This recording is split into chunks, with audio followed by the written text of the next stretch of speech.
Bonjour, alors aujourd'hui on va parler toujours de la boîte à merveilles, d'accord, un roman bien sûr autobiographique écrit par Ahmed Sfrewi au XXe siècle. Donc c'était bien sûr sous le règne du protectorat français de 1912, d'accord. Donc ici c'est une, je voulais dire une, une autobiographie encyclopédique. Pourquoi? Parce que bien sûr c'est une autobiographie pleine de sujets variés qui décrivent bien sûr la situation de l'activité économique, la situation des mœurs. C'est un tableau qui est, si vous voulez, brossé, peint par l'écrivain marocain Ahmed Sfrewi, bien sûr dans le cadre de la littérature maghrébine d'expression française. Donc nous sommes aujourd'hui dans le chapitre 7. Bien. Donc c'est un chapitre bien sûr qui parle toujours des activités de l'Achoura. Je rappelle bien que l'Achoura c'est une fête musulmane, c'est une fête religieuse célébrée dans le monde musulman. D'accord, c'est un rapport bien sûr avec la superstition, il y a bien sûr certaines fausses croyances, mais elle est célébrée, si vous voulez, d'une façon malheureuse chez les chiites. Ça rappelle bien sûr l'assassinat, la mort de Hassan et Hussein, assassinés à Karbala en Irak. Et c'est un moment de malheur, des festivités de bonheur chez les sunnites, avec bien sûr des fruits, des visites, des chants, des danses, etc. Bien. Alors, rappelons les festivités de l'Achoura, bien sûr, qui commencent ici dans le chapitre 7 avec les activités au Msid.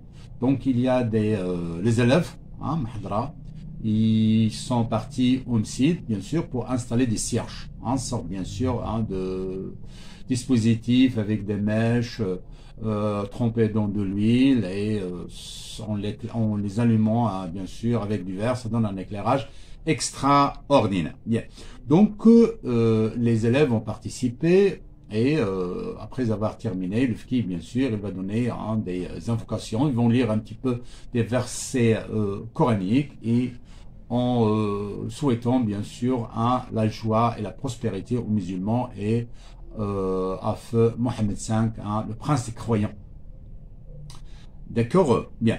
Donc après, on va parler, bien sûr, les hommes, les femmes, d'accord, ils vont porter les beaux habits, les femmes, ils vont acheter des instruments de musique, des tambourins, des trompettes, une trompette en fer blanc pour Sidi Mohammed, Zineb aussi, il a un instrument de musique de pacotille, d'accord.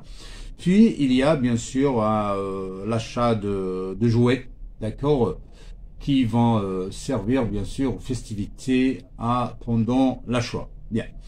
Alors, je vais rappeler ici la visite de Moulay Driss de la part de Sidi Mohammed avec son père pour acheter un cierge. Un cierge, bien sûr, qu'il va offrir au fqih avec 5 rials. D'accord? Bien.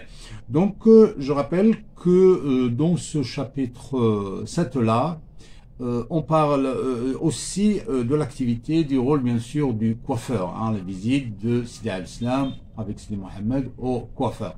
Un coiffeur, bien sûr, où il y a l'activité de coiffure. D'accord? Il rase les têtes, il rase, d'accord, les cheveux des clients. Et il fait aussi une activité parallèle, c'est la saignée avec des ventouses, opération bien sûr qui s'avère chez certaines personnes, je sais pas moi, saines, intéressantes, mais il faut toujours, si vous voulez, se fier, voir un médecin, quand on enlève bien sûr du sang du corps, d'accord.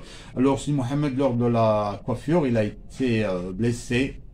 Mais Sidi Abdelrahman, d'accord, c'est un coiffeur qui est toujours redouté par Sidi Mohammed. Pourquoi? Parce qu'il sait un jour, bien sûr, qu'il va le circoncire, d'accord. La circoncision, bien sûr, une opération chez les juifs et chez les musulmans, d'accord, qui est pratiquée depuis Abraham le Chaldéen, depuis Sidna Abraham le Chaldéen al-Khalil. Bien. Donc, on parle aussi à côté de la saignée, du rasage, d'accord. On parle aussi du coiffeur qui donne des recettes, hein, des recettes médicales, hein, avec le girofle, avec du miel, avec de l'anis, hein, c'est c'est des préparatifs, hein, d'accord, des remèdes, hein, pour les gens qui souhaitent guérir d'une façon traditionnelle, d'accord. Alors, on va revenir ici à la maison de Dar Shouafa, où les femmes, bien sûr, hein, sont richement ornées, sont richement habillées, avec bien sûr des instruments de musique. Elles chantent, hein, sur la terrasse, dansent et demandent bien sûr aux enfants de charmer, hein, les oreilles des voisins. C'est une expression métaphorique qui veut dire, ça veut dire aller jalouser les voisins. Hein. Dites que nous, chez nous, si vous voulez, la célébration de la fête de l'Ashura est la meilleure, ou bien est mieux que chez les autres. D'accord?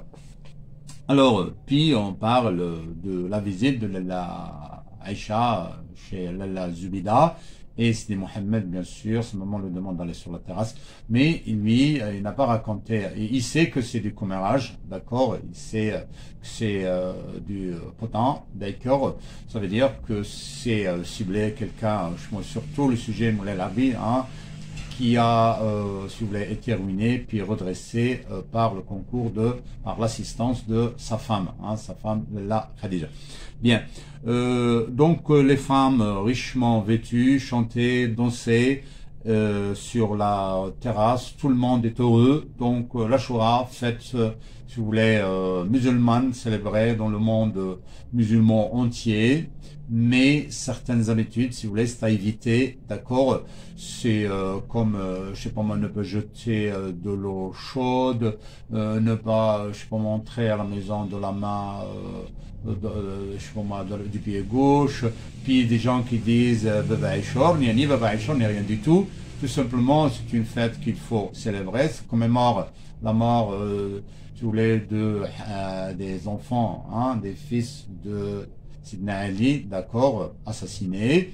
Ça doit être, et puis il y a une fête de jeûne, hein, il y a les musulmans qui jeûnent, si vous voulez, aussi que les juifs, mais il ne doit être en aucun cas le sujet d'une superstition comme la visite des marabouts, hein, ou bien comme, je sais pas moi, la fréquentation des filles qui écrivent des talismans, d'accord, des croyances fausses au-delà, si vous voulez, de la présence de Dieu. Nous sommes des musulmans croyant en Dieu, d'accord, Dieu est unique, mais les croyances fausses, il faut les éviter, d'accord. Alors après, si vous voulez, le chant, la danse des femmes, tout le monde se disperse, chacun regagne, si vous voulez, sa maison, et va chez lui. Alors si Mohammed revient et plonge dans son rêve avec ses objets, avec ses amis de méditation et d'imagination. Merci.